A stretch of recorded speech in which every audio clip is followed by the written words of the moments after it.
Well, welcome everybody to the podcast, to our group discussion episode. Finally, we are here discussing episode number 1. This is episode number 2, but we're going to discuss the content of episode number 1, what is desire. Welcome to the Philosophy in Real Life podcast, where we strive to live meaningful lives by pursuing truth and unmasking the lies in our culture. I'm your host, Carlos Santos, a philosophy PhD from Spain. Welcome to Season 2, The Ethics of Desire. I have the tremendous privilege and gift to have my friends here with me, Tristen and Santi. I'm going to let themselves introduce who they are and tell us a little bit why they are here in the podcast. Some of you know them, but some of you don't. So please, Tristen, you may start. Well, hello, I'm Tristen. I hail from the United States, but I live in Italy now. I just have a keen interest in philosophy, but I am certainly not a PhD. But to read, love history, and I'm excited to engage with this topic. So that's a little bit about me. Welcome. Hey guys, Santi. I'm Santi. I don't even know where I'm from at this point. I'm basically living a nomadic / diplomatic lifestyle, but I'm currently in Bogota, Colombia. I've been here for a few months. Just got here from Brazil, so enjoying the South American lifestyle right now. And I'm basically here because I've had some late night chats with Carlos into 2 a.m. and we had some fun discussing some interesting subjects. But yeah, just excited to get into some really interesting ideas. Yeah. Thank you guys. It's a real gift for me to just talk to you guys. For the audience, Tristen and Santi tend to be my philosophical type of minds that I talk to often whenever we get the chance to. And I think that since the moment I met each of you, we have discussed all kinds of things. And I remember many times Tristen would say to me or Santi, we should record this. Like, this is good stuff.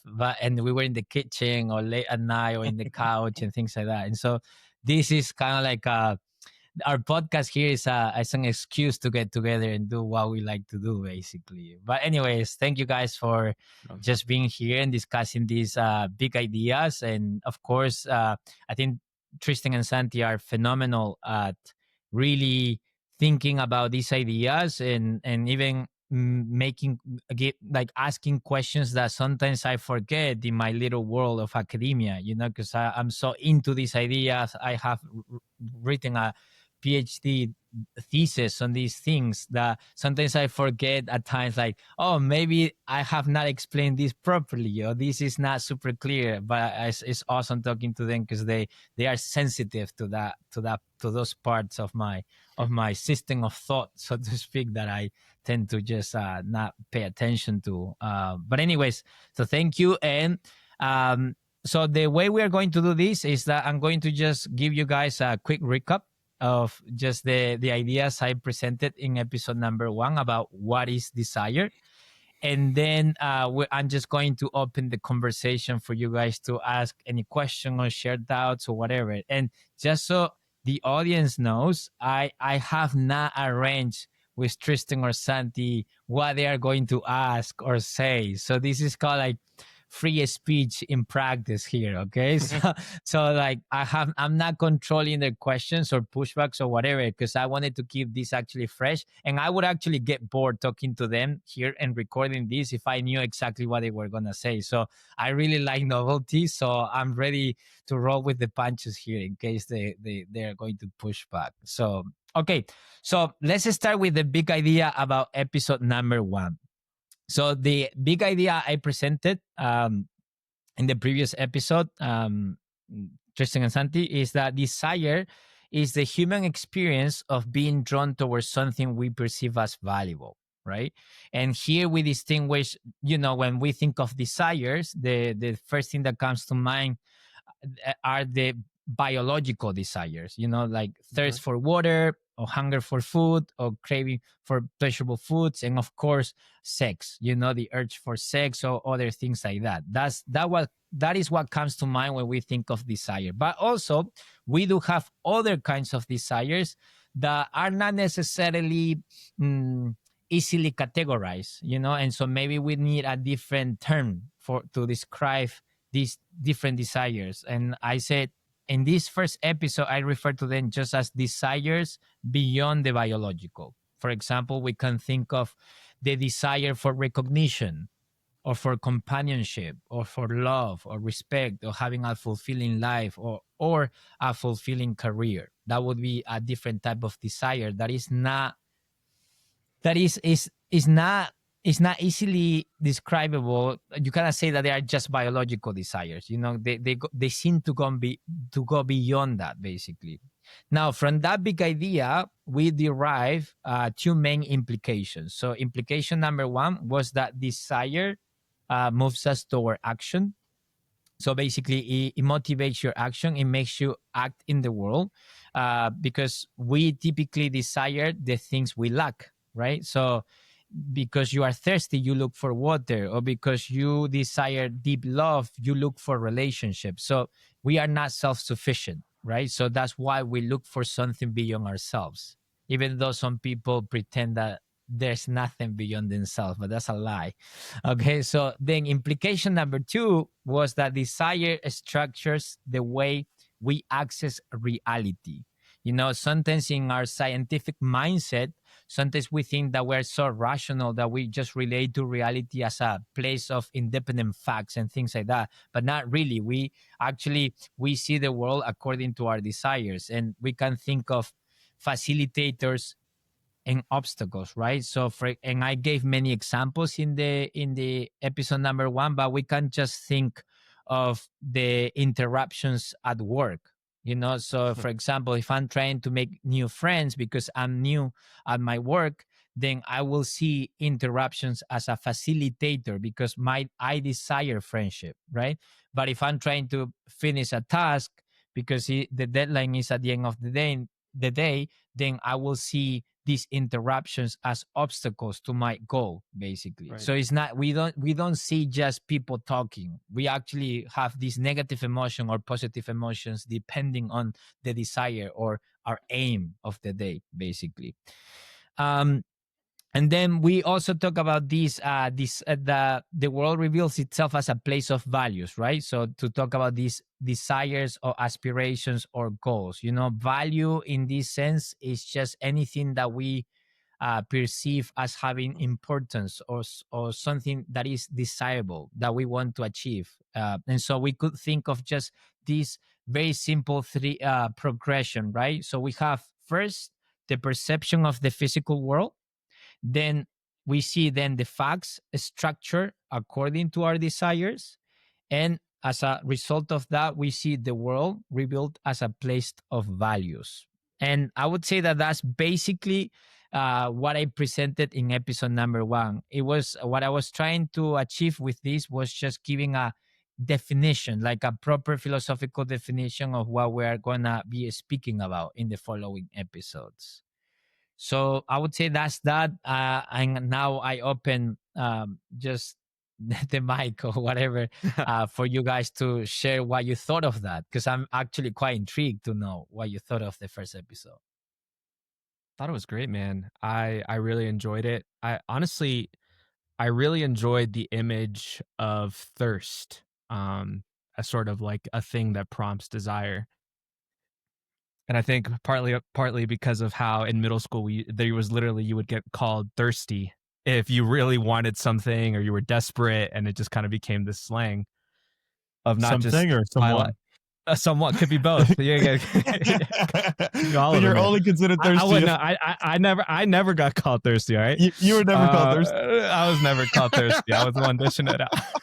Oh yeah, for sure. Oh boy. But okay, so but is it apply in the sensual sense or in general? No, it's like you're desperate for a girl. You're desperate for a girl. If you're thirsty, you're desperate. So you're kind of like you'll settle because you're thirsty. You're lacking, and that's where I feel like the idea starts is like you lack something, right? And so you lack something that you desire, so the intensity of that desire increases. But I'm wondering, is that the only way we can think about the intensity of desires? Is that they come from lack, or is there another way that desires can be intensified? What do you mean by that? Like, Well, it's okay. Like if I'm really thirsty, I'm lacking water, I'm dehydrated, and so that desire becomes stronger and stronger and stronger, and so see. that pond that Carlos is talking about gets really intense. It's like But like, proportional to your okay. and so if it's like, yeah, it's biological, but especially when we're talking about the metabiological desires or however you guys are thinking about it, is there a framework for what desires are actually stronger and more intense other than this is just what I have the least of? Yeah, I think the way I think about it is that, so it's basically like we use words to try to convey or capture. Is let me see, because I don't want to get too technical with this, but just bear with me for a moment.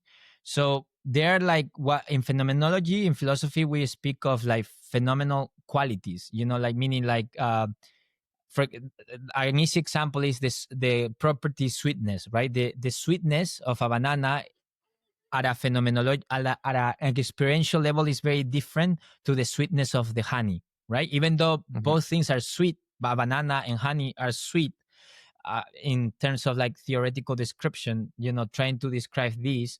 But when you taste honey and when you taste the banana, that it has, yes, it's sweet, but it's sweet in a unique kind of way. Does that make sense? Each of these things. And I think that when it comes to the intensity of these desires, for example, when you are thirsty and you then become extremely thirsty, the only thing you can think of is like almost the reality blurs and you just think of water. I really need this right now, and I don't care what I need to do to actually get it, right? It's almost like a compulsion to actually get that desire met, or the satisfaction of this biological desire. And I think that when it comes to the other desires, for example, the desire for love or for recognition or for peace, it is different. I don't think that it manifests itself in terms of like this physiological type of state of compulsion of like, I need to get this ASAP, right? So it's slightly different, right? Even though they overlap. That's why, for example, somebody that has a huge longing for companionship, of course, that emotional or moral or spiritual longing will manifest itself in the body, in maybe in cortisol levels or depression or things like that. So it will externalize or somatize, in the language of psychology, it's a somatic symptom. It's when psychological issues they manifest or they express themselves into physical pain or back pain or bad digestion or things like that, right? So there is a connection, of course, because we're embodied agents. So in that sense, yes, there is a connection, but I would say that the hunger for companionship cannot be fully encapsulated by just a physiological description of the body. Does that make sense? For example, you can think that's why addiction is a problem, right? Because addiction, when you think of lust or people who are addicted to sex, they are trying to fulfill a metabiological desire, or like a longing that is beyond the biological through a biological function. And by doing that, they're trying to meet, it's almost like they are trying to satisfy their spiritual hunger with a biological function, such as sex. And it doesn't work because sex will give you a biological satisfaction, but what you are actually craving is actually something spiritual, something beyond the biological. And that's why it doesn't matter how many partners or how much sex you have, that you will still feel quite miserable. But why do some people, but why would somebody feel that versus another, right? So you have one person who has this insatiable desire for sex or alcohol that you're saying is almost outside the body. Why would one person desire this thing and another person not desire it? Like, why? Yeah, I guess what is the difference? Or it's a different intensity.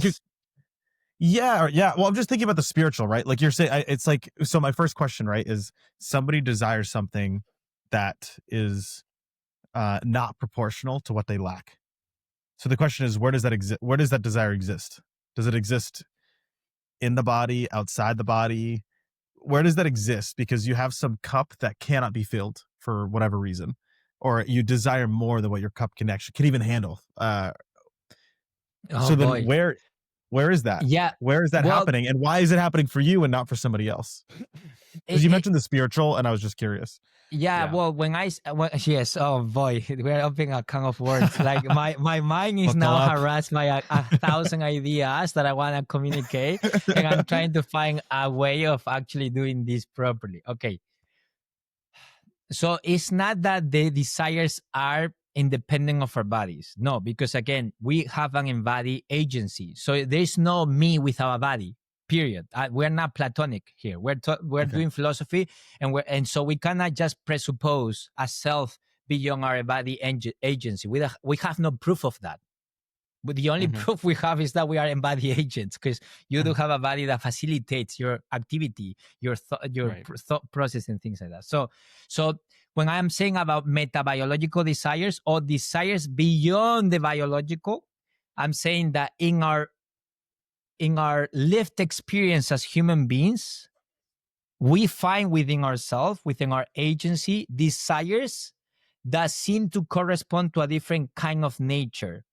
And when I'm saying biological, I'm saying like they can be found, their source is found in our psychophysiological processing or organism or whatever. You know what I mean? Like thirst is something that you can actually see when a agent or an animal or a person is dehydrated. It will show symptoms, physiological symptoms, regardless of what you think of your thirst.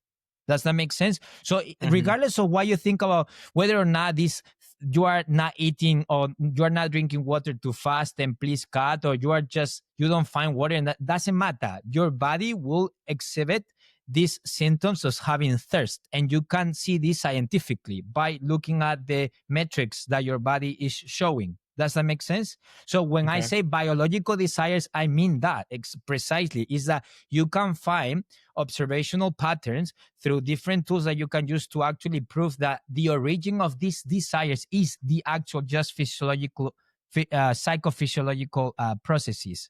Does that make sense? Now, when we're talking about the desires beyond the biological, we're not necessarily saying that it's beyond your embodied agency. No. We're talking about that these desires do not correspond to a physiological cause. That's basically it. For example, and I know evolutionary biologists will say that, yes, all desires about love, truth, whatever has an explanation in terms of evolutionary biology. I think they are wrong, but I'm not gonna get into that right now, because that would be a new season. It would be. I would need more time to explain this. Okay. But an easier way of explaining this is the following. Okay, is the following: you have your brain, and the brain as an organ can be studied through scans and things like that, right? Like the mass and things like that. You can study because it's an organ, it's something physical, quantifiable. But the nature, what the brain facilitates, meaning you being alive as an agent and having a perception of reality, cannot be explained or discovered through just studying the physical organ of the brain. I don't know if that makes sense. Meaning, like, what the brain facilitates. Like your desires, you can't like measure your desires by looking at a CAT scan or something. Exactly. That's what I'm trying to say. It's like what emerges from. Okay, so what emerges from this physiological substratum or from these organs cannot be explained just by the organ itself. It has to be explained by the nature of our experience that these organs facilitate when we are alive. Does that make sense? Like you cannot understand mind how conscience works just by looking at scans of the brain, of the organ. You have to just pay attention to what type of perception of reality our brain facilitates when we are now living and looking at reality. Does that make sense? It's like using the wrong tools. Exactly. So even though this organ is facilitating the lived experience of what it means to be a human in the world, because thanks to this brain, I'm conscious and talking to you just by looking at my organ in a scan, will not reveal to you what this organ actually is facilitating when I'm alive and I experience love and emotions, even though to some degree these experiences will be reflected, because of course parts of your brain light up when you are aroused or when you are excited or when you are unhappy. Yes, that's true. But just by looking at those areas of the brain, you cannot fully explain what it means to love somebody or what it means to be alive. Does that make sense? So Totally. that's what I was trying to say. So this, in the same way, in the same manner, you could say that the desires beyond the biological cannot just be understood by looking at, oh, I have testosterone level here or cortisol level. No, like it goes beyond that. Hopefully that makes sense. Like, and they can't be understood by the biological desires, but they can be symbolic connected. of them, like yeah, exactly. connected. And representative. Yes, like I'm thinking, the image that's coming into my head right now is Jesus at the well with the Samaritan woman in John chapter 4, where he like asks her for a drink and she's like, what are you talking about? First of all, our people don't interact, but also you don't even have the right tools to get the water that's at the bottom of this well. And he goes, if you knew who you were talking about, you would ask him not just for water, but for a different kind of water that won't let you go thirsty. And so it's like just this, it's interesting thinking about that through the framework that you're presenting of a metabiological desire. Clearly he's not talking about thirst, biological thirst, but something beyond. And I feel like that's a cool way that a biological need such as thirst for water can also be used as an image for something deeper or beyond, like we're referring to. I love that. Exactly. And that metaphor here is very useful because through these analogies or these metaphors, we understand that what Jesus, for example, in that case, meant by water, this deep satisfaction when you are thirsty. But we know that we're not talking about biological base or body based thirst. We're talking about a thirst for meaning, because human beings, the human being is the only species that, despite having all their biological needs met, they can still perceive their life as lacking meaning. And so if we were just biological agents and that's that, then by having food and procreating and by safety, we would be okay. But we have many people who commit suicide who have food, safety, and all of that. So we see that there are needs within us that transcend, so to speak, these basic animal type of desires. Does that make sense? Yeah.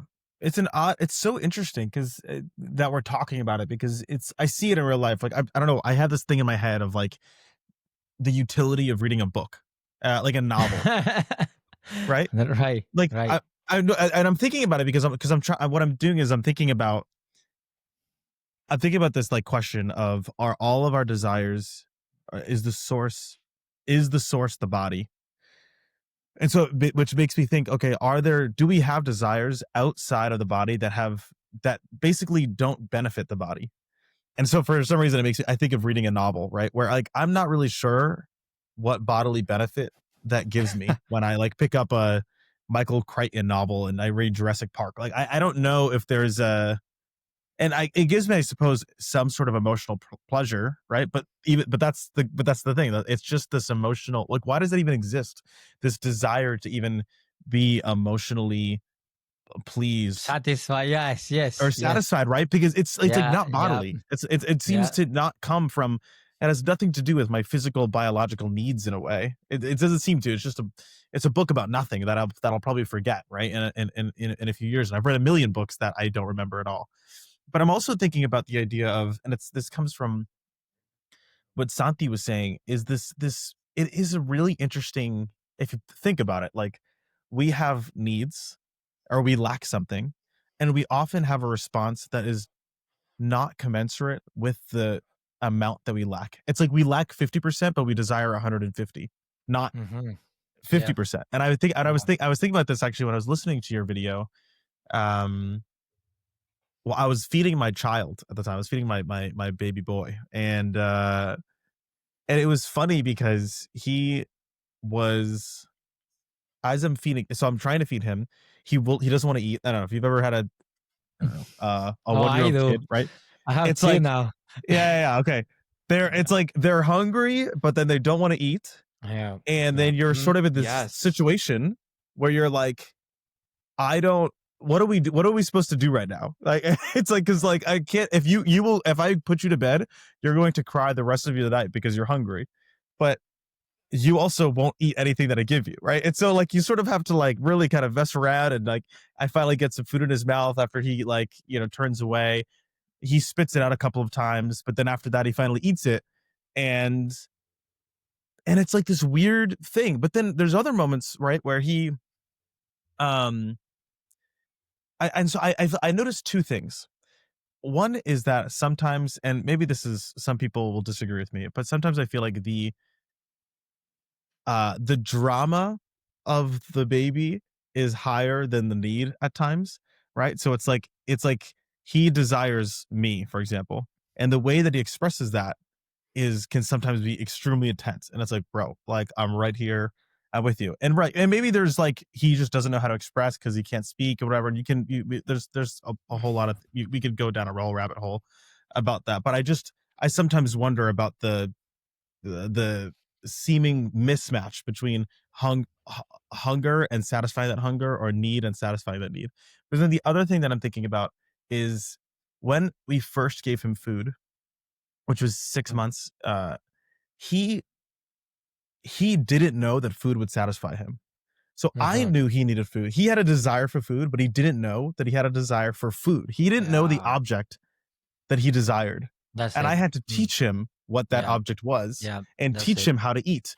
And I thought that was and it made me think about that when you were saying that, because it makes me wonder, do we have desires that we don't know, and we don't know what's supposed to satisfy that desire at all? And that kind of puts us in a frenzy. So anyways, those are kind of two of the thoughts that I had. I know it's sporadic. That's such a good image, Tristen, because I think it's so easy to conflate biological and metabiological desires. And like what Carlos was talking about, going after a metabiological desire through something that can only meet a biological experience. And I don't mean to keep using examples related to sex, but it's just like this idea of like, no, you can use emotional eating. You are using food as a way to calm your anxiety about having a tough conversation with your partner. There you have it. But it's like, it's only after that biological desire is met that you realize that's not what I wanted. Like, that's right. Like that's really, or everything. Even you sometimes know that it's not what you want. Sometimes you know. Anyways. Sometimes you know. Sometimes you do know. Sometimes you do know. But sometimes you're so convinced, like, that is the thing that I need right now, and you get it, and you're like, why do I feel like this now? You know, like, or just that whole concept of like post-nut clarity of, oh my gosh, that was the thing that I was pursuing. I would say, hey man, I would say sometimes it's a post-nut unclarity. Like sometimes it's like you are less clear, but it depends on the person, right? Anyways, but you met the biological. We just made this rated PG-13. Yeah. Dude, this is not like a monetized. Yeah. Anyway. I'm just gonna leave it there. Go ahead. No, you make a point. You make a point, right? There's this. You have a desire, and then that desire, whatever it was, satisfied. Then you have this clarity of like, is this? You basically know whether it was. Is this what you really wanted, or was it not what you really wanted? And that's kind of after you've achieved the thing.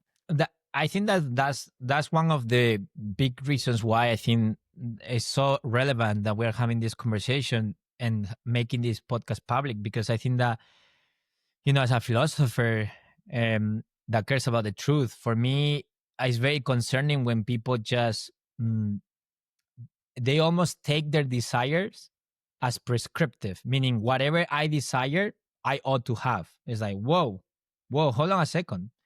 You can have the wrong desires. I mean, pedophiles have their own desires. You know what I mean? Like, or a person that wants to kill another person all the time, or serial killers, or people who are just not good people or evil. They have their own desires. Just because you desire something, that doesn't mean that the object of desire is worth desiring. And I think that right. is where moral agency comes into place, is that we are able to reflect on our desires and realize that, man, I do have this desire, but I actually should not have this desire. This is not a noble desire. This is something that, like the smoker, right? I don't want to smoke, but I desire to smoke, which I don't want to anticipate too much of the following episodes, but you'll see that just because you have desires, that doesn't mean that they are prescriptive or that you ought to follow them. Because even if we were to say, oh, follow your heart, to follow your desire, follow your own will or whatever, my question is always, which one, which desire, which will? Because I am conflicted. I have so many desires at the same time that are incompatible, right? So a lot of, for example, now I have 2 kids and I've been married for 8 years. And I love it. It's exhausting. It's beautiful. It's all of that. But it's true that I miss the freedom and the different, the novelty of just like, oh, whatever, I'm single and I can do whatever with my time and things like, yeah. But you know, but I also I remember clearly when I was single and with no partner that I so much desired this deep companionship, this deep kind of like, oh man, I just want to build something beautiful with somebody, you know what I mean, and stay with that person. And so the question is, okay, which one do I follow? And so there has to be something that rises above these competing desires that helps us kind of like make sense of what we're doing with our lives. And that is where, you know, the following episodes will address. But just because you have desires, that doesn't necessarily mean that they have a real object, or that you should be even pursuing those desires, or believe that these things are true. And it's very difficult because desires are very pervasive. They are very invasive in the sense that they almost possess you. You know, the spirit of lust possesses you at a given moment. And then if you give in to it, then you become a worse type of person. And that's the thing, is that you become what you practice, you know? And you have this deep wisdom in the scriptures, in the Bible, that whatever you sow, you will reap, you know? And so do not be deceived, you know? Whatever you sow in the flesh will reap corruption, but whatever you sow in the spirit will give life. And regardless of your religious beliefs, I think that this at a human level, experiential level, this is actually true. This is actually true. It's you cannot just act in any way and expect to be a loving person. No, because okay. So let me say this, because I think this is really important, right? Like, for example, a lot of people prescribe free love and do whatever you want when you are young and you don't settle and until your 30s. But the problem with that type of promiscuous lifestyle or hedonistic lifestyle is that by the time you get 30 and you find the right person, you will not have the character, the moral characters to sustain the relationship with that one person that you really love. Because you will not have the level of self-control or the level of love and sacrifice for the other person that you need to have to be to actually be in that type of solid relationship with the right person that you want to be with. And I see so many of my friends from childhood friends that they say, oh, Carlos, I don't want this to weigh or whatever. I just want to do everything with my body and enjoy as much as I can. And now in their 30s, they find the right person, but many of them cheat on their partners because they have not developed the character, the moral character that is able to sustain that level of commitment. It's almost like we have this ideal, this goal in life, but our lifestyle that is keeping us from actually being able to self-actualize that. And so does that make sense? I hope that makes sense. Yeah. But it also makes me think, like, why are we often or so often misled by our desires? And it's even when, you know, like you, with the analogy of the bridge, like we know something might be a desire might be an obstacle as well. Like, or something that we want is actually going to hinder. Like I know that there's something deeper that is actually better, but I'm still going to go after this other more intense fleeting desire anyway. And there's just something that seems to be, not broken might be too intense of a word, but something's up. Like how often the diet example is an easy, more lighthearted one, where it's like how often do people set as a New Year resolution, like, okay, this is the year I'm a live healthy, And that's the full, like, at that moment, absolutely the full ambition is I'm going to achieve this goal. But quite often it's so difficult because other stronger desires take over. And I don't know if it's just a matter of self-control, discipline, habits, but there's something there that just makes life challenging. Yeah. Dude, Yeah. I would think it makes me think of Ecclesiastes. I mean, it's funny because you quoted Ecclesiastes in your, Yeah. I think it was in this exact one, right? But I think about like Solomon, right? Like this is a lot of Ecclesiastes, right? Is him pursuing desire to its what do you call it? Completion. It's yeah, its conclusion. Yeah, sorry. Yeah, like following desire to its conclusion.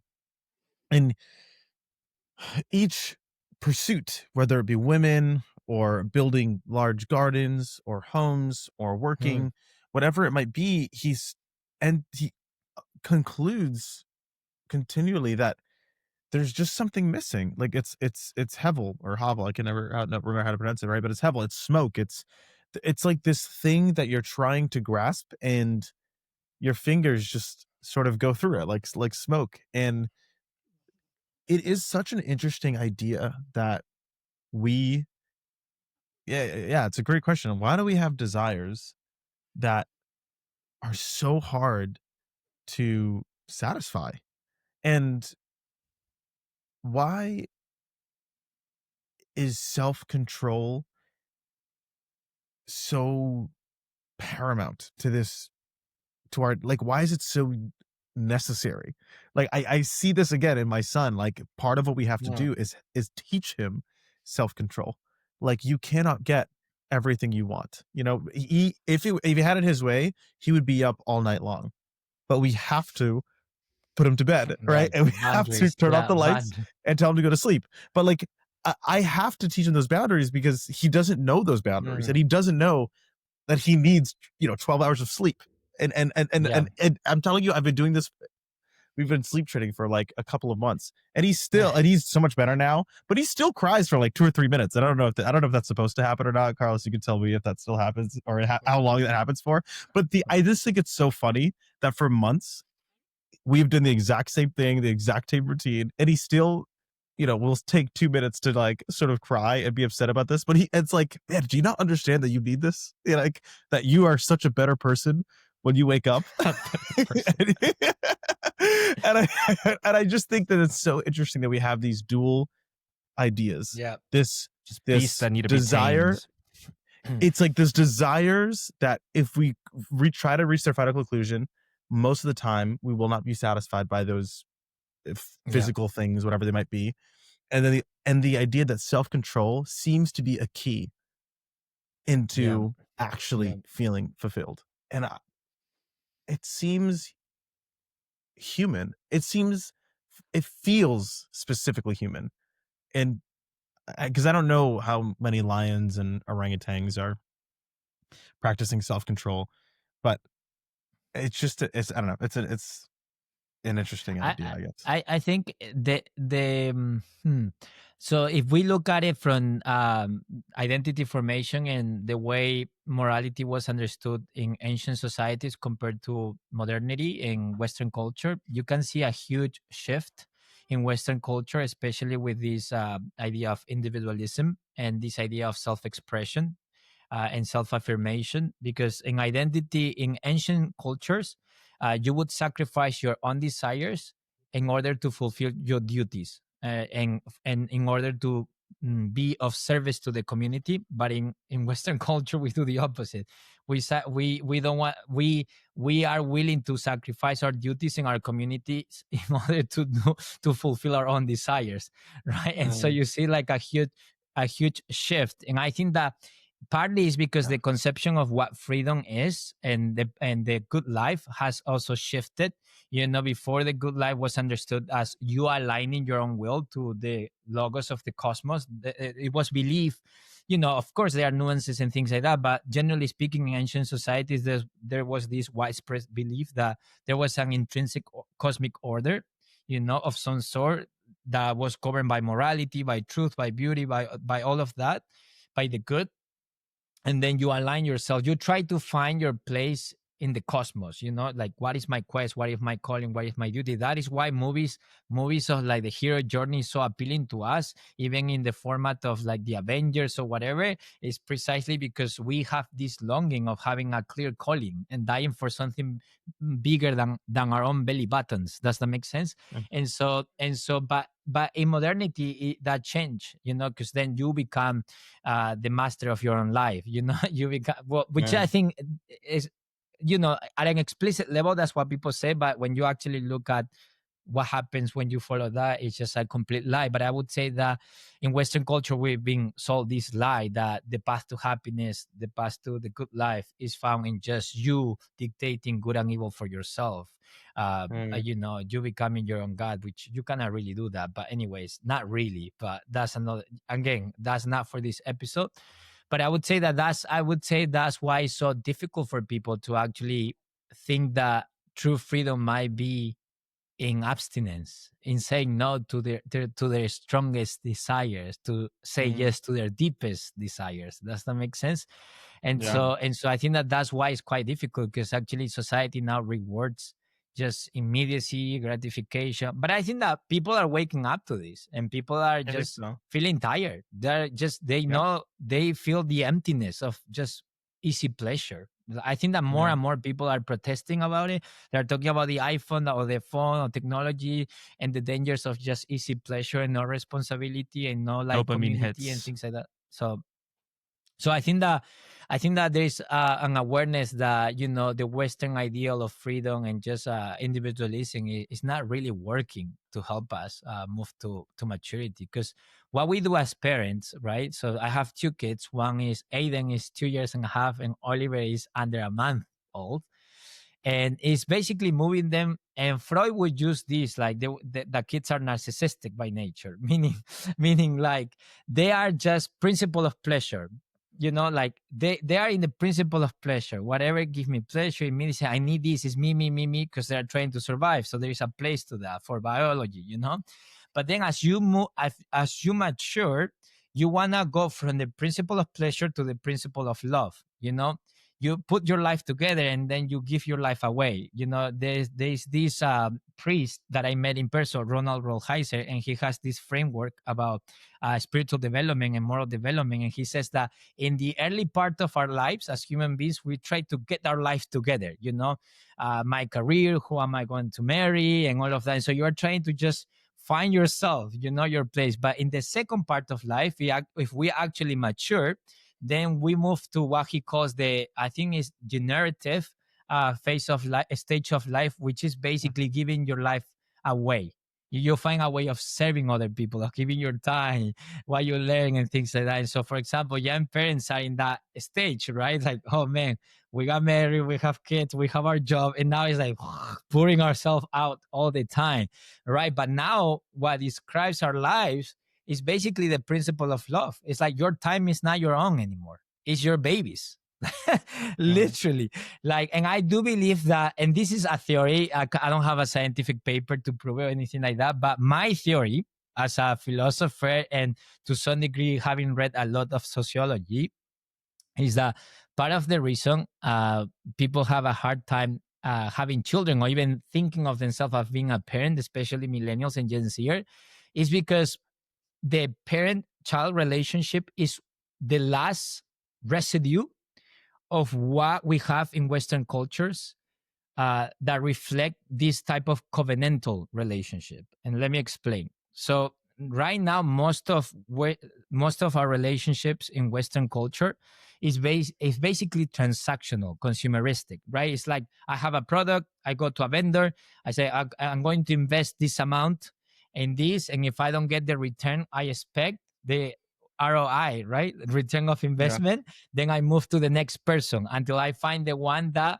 give me what I want. And so we extrapolate this type of transactional capitalistic framework into romantic relationships. Oh, I'm investing my money. I'm a high value man. I have my Bugatti, all of this. I have a six pack. I invest in you and all of that. Oh, and you don't want to be in an open-ended relationship. Next. And so we basically change people if we perceive that they're not returning our investment. We're not getting that benefit.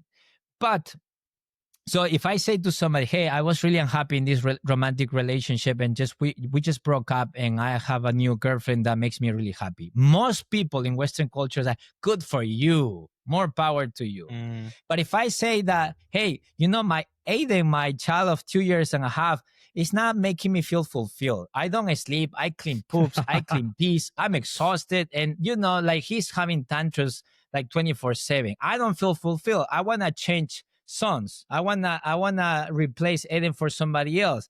If I say that to people will look at me like, Carlos, you lost your mind. You are insane. They would say like, you have your heart in the wrong place, right? They would say that.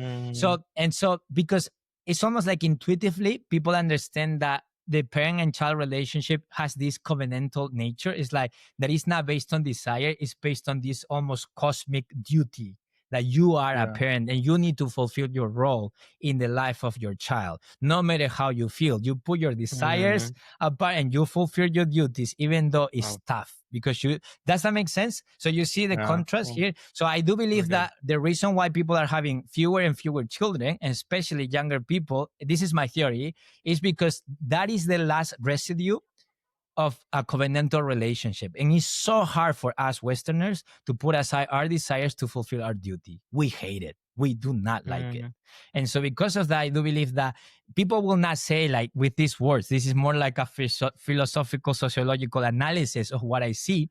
But when you hear the reasons why people are not having children, it's basically because it destroys your life. It takes away your freedom, your money, your energy, and things. And it doesn't seem to be an investment, what would you say, a thing worth investing in. Does that make sense? Like the return of investment there is like zero, even though it's actually way beyond our imagination, because the love, the joy you feel is just hard to explain, But anyways, I don't know if that makes sense. Yeah. That it does. It's actually so I haven't never even thought of that. And what's so funny about having a kid, I remember like I remember wanting a kid and never putting my finger on why I wanted a kid. And that's even still to this day. And this is weird to admit, like, but I feel like I can't like philosophically explain to a person why I wanted to have a child. Like it's like I can't even put into words. I just know that it's this desire that I had and have, and then I'm so glad I have him. And I just like, and it's just, I don't even know. It's like this thing that I can't even put words and I can't even figure out. Because, and it's for me, it's so interesting. And because I just think about it because it is so exhausting and so difficult.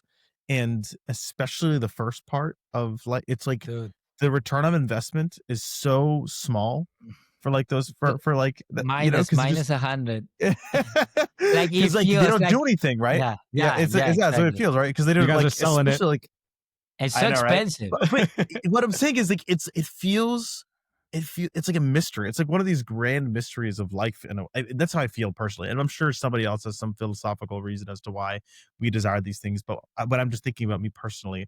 Like I have this cosmic love for this child that doesn't give me anything, besides the thing, besides the cosmic thing that I'm talking about, right? So it is an interesting thing, and I think even to your point, we do, like, innately, when we see parents that neglect their children, that don't spend time with their children, that when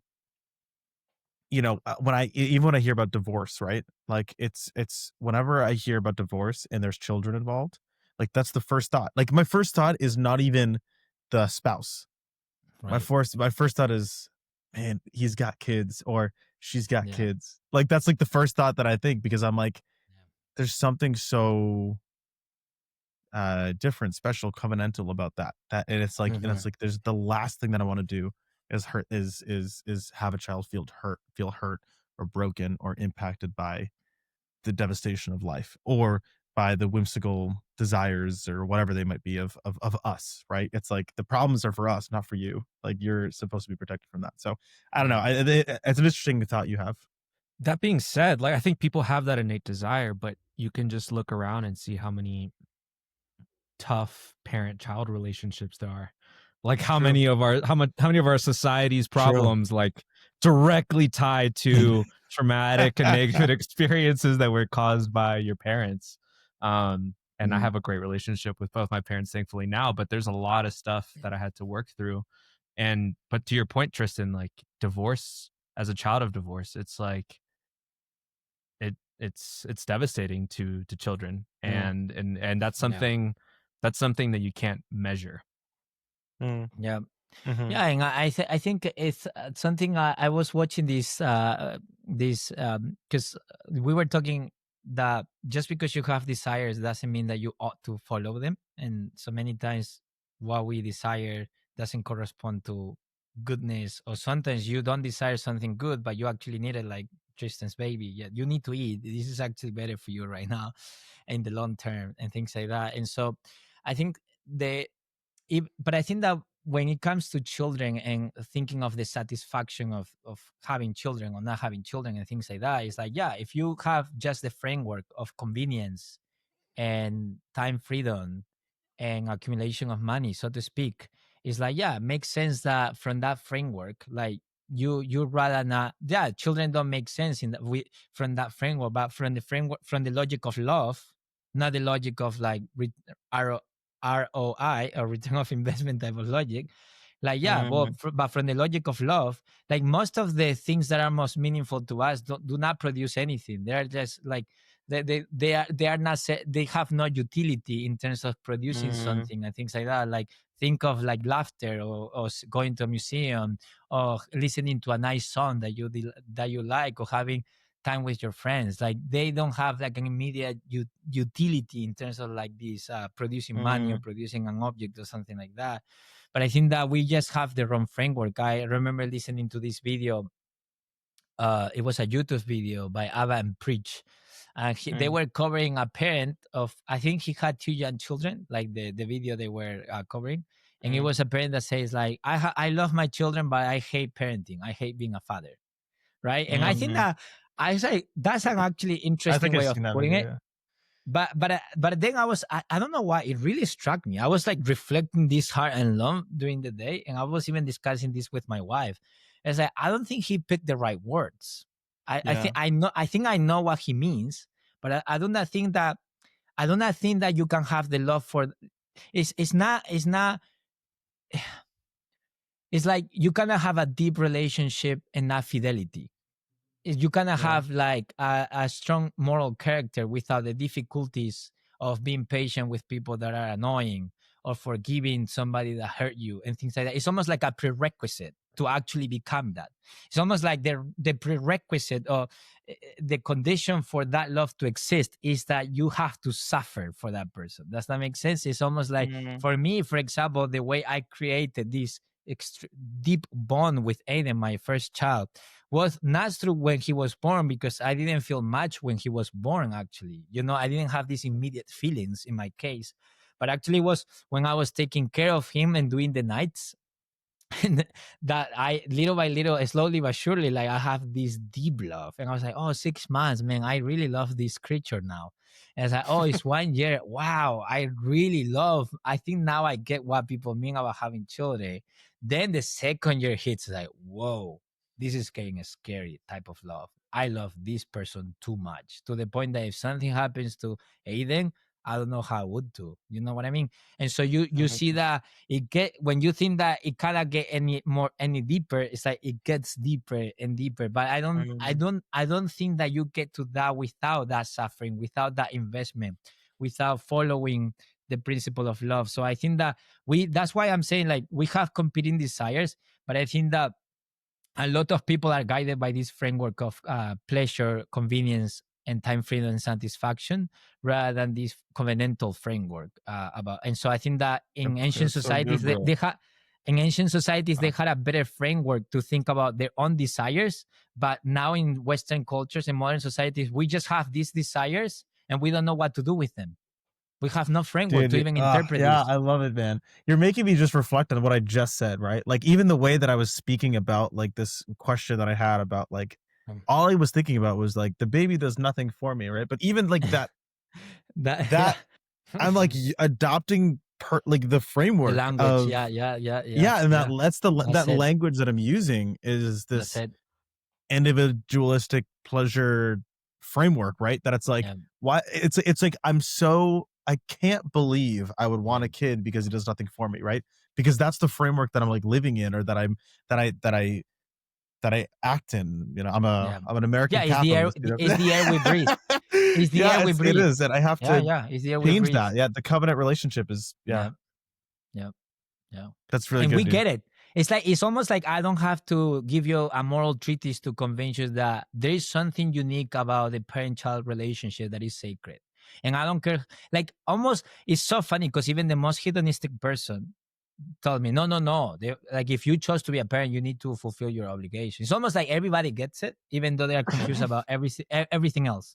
Does that make sense? It's almost the last residue of like clarity, of moral clarity that we have about our desires. But it feels like it's dying though, man. I mean, I don't know. Like the amount of absent fathers that I see, especially like big name celebrities, right? Where you just have the world's your oyster, you can fulfill hedonism to its full fruition, and you just have Elon Musk that is having a bunch of I was thinking Tyreek Hill. You know, you pick your athlete too, but it's just you especially when it's multiple women. There's just no way you can be present. And so then I just wonder, like, I feel like, I don't know, how far back do you have to go where it would have been intuitive for the marriage relationship to be covenantal in the same way that the father-son or mother-daughter, whatever, you know, parent-child relationship was intuitive as well. Well, you know the moral decay of a society when the blood of children are on the floor, or you know they are being like neglected and killed. It's like when the most innocent and sacred person in your society is neglected to that level, you know the moral decay you are in, and that's what happens in most society. Once the blood of children is just like there, it's like like man, things got really bad. Like really, really bad. And I think that is just a symptom. And you see this in First World War, Second World War, and like how we see, enlightenment, reason, progress. And then you realize, oh, oops, we cannot save ourselves with a rational capacity. It happens to be that we don't have the power to change our hearts just by knowing what's good. And so ancient traditions already told you that, you need a transformation of the will. but anyway, we're not gonna get into that. We're not gonna get into that. But I don't think it's dying, Santi. I think that it's there, but people are disobeying that. People are rebelling against it. So I think that it's just like people don't approve of what Elon is doing. Yeah, they don't look at Elon and they're like, oh, that's a good example. You're saying right, and I think that. And so the point here is that many people who act in this way, it's not that they don't know what this moral duty that they have. They find a way of appealing to a special plea or a special justification. It's like, for example, with war, we know that human life is sacred. That's why when we kill another human being in war, we need to justify somehow. Oh, they were terrorists, or they attacked first, or they were protecting the life of children. That's why he's a biggest threat to the common good and things like that. So it's not that we don't know. We do know. The question is whether that reason, that special reason, is actually justifying suspending the general rule. Does that make sense? And I don't think that Elon's action, for example, is good enough to suspend the rule of fulfilling your duty as a father, for example. Or can I ask one question though? Can I ask? I know we have to. I think we should wrap it up. But I just we said an hour. Yeah. I know. But you're making me. I just wonder. Do you think that this is no offense to people who have like animals and stuff like that, but I think that there's a similar responsibility towards like cats and dogs, right? Like people who have dogs or cats, and they're like, I have a dog. This is my son. This is my son, Leo. And it's like, that's not your son. That is a dog, right? And there's this, and maybe it's in jest. Maybe we're all joking around. Like I don't know the feelings of people. But do you think that there seems to be this level of like emotional responsibility attachment to animals that some people have, that some could say replace the child. I'm just wondering if you feel like it's on the same level within society. I'm just curious what you think about it. And one of my first thoughts is, what's the wide Yeah. receiver that was doing dog fighting? What's his name? Michael Back Vick, like he's 10 years quarterback. ago. Quarterback Michael Vick. I don't know why I was thinking. I was thinking about somebody else. Anyways, Michael Vick. Yes. Okay, Michael Vick. Like, I remember when Michael Vick, when they found out that he was dog fighting, bro, you would have thought he killed, like, you would have thought he was OJ, bro. It was bad when people found out that Mike Vick was involved in dog fighting. And I'm not saying I'm pretty anti dog animal abuse and dog abuse, so I'm not saying like, oh, like it's not a big deal. But I do think that the response that people had was, it felt almost similar to like OJ level vitriol. Maybe I'm exaggerating, but Yeah. I just wonder. Yeah, I if think I think that the dogs or pets do what would you say, make people it almost like it causes people to feel a lot of things. It's almost like it triggers a lot of people's sensibilities for so many things. I think for two reasons. The first one is that dogs, to some extent, they embody this innocence, in the sense that you raise them in a certain way and you are responsible for that dog, and so you using them in a way that is improper, it says more about you than about the dog. And so it's almost like the dog is a victim here of your wrongdoing. So that's the first Right. thing. It's like they still are kind of like what would you say, like a vessel of innocence, Okay. and so people see like they are innocent. What are you doing? Like, you are abusing them. So that's the first thing. And then about emotional fulfillment when it comes to pets and things like that, I worry a lot, because I think that I have a dog and I actually like Leo a lot. He's a very lovely dog, and I have now children. I had Leo first, and then years later, like 5 years later, I have Aiden. And so I have enough window to converse.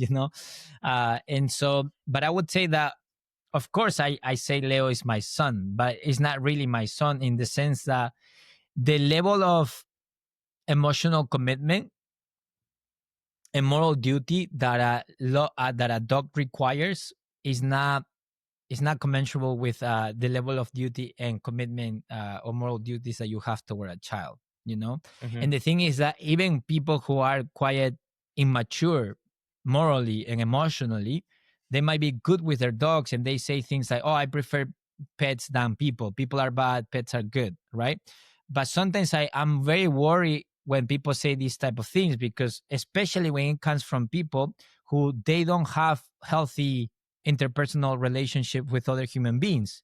Because a dog, even though you might be crappy and immature and irresponsible, they might not say something to you back, as long as you give them their food and their water and pet them a little bit and walk them, right? But a human being, if you're being a jerk or selfish or like very like whatever, or you betray this other person, that they will tell you many things back, and they will expose your immaturity, and they will call you higher. So I feel like when people just resort to pets as a source of validation for their character, is very dangerous, because again, like a dog cannot hold you to the same moral standard than another human being. And so you might actually have a real issue, and that's why you avoid relationships and you say that people are bad and dogs are good. And as far as I know, you are also part of people category, and so I would say that that's one of the issues I see when people say that type of stuff. Just wait till we get into AI relationships. That's another season. That's another Yes, that dude, we will do one, because yes, I need to read more about it. But right now I'm quite busy with we'll see what the next season is, because this one is a big one. But I mean, there's so many things I would like to do. There is a season about war that I would like to do, just and unjust war. Oof, that would be a very tricky issue. And I'm not an expert in political philosophy. So that's also like why I haven't even addressed the big, that topic yet. But I have to research more and see if it's appropriate even for me to do it. But we'll see. But anyways, I think this is good, right? So far, I think that we've covered. Man, we actually went deep. We talked too long. Yeah, we. No, it's fine. It's fine. We give you a buffet, and so you choose what to pick from this group discussion. But hopefully for the listeners, hopefully this conversation adds value. And as you can see, they have very unique takes about what I presented in episode number 1. But anyways, I remind everybody that you have the companion guide. I know these are big ideas, and I also included some space for your personal notes in case you wanna jot down some of these things. But yeah, I hope you found value, and we'll see you in the next group discussion episode with Santi and Tristen. But in the next episode, I'm going to be exploring this. I'm going to be doing a solo episode in which I will present, or I will address the question, why do we question our desires, right? Because not all desires are created equal. And I think that we already touched on it a little bit in this episode, but I will address this more fully in the next solo episode. And then we will have Tristen and Santi join me again for a group discussion. But anyways, it was lovely, everybody. I hope you have a wonderful day. You, Tristen and Santi, can say bye. See ya. Thanks, guys.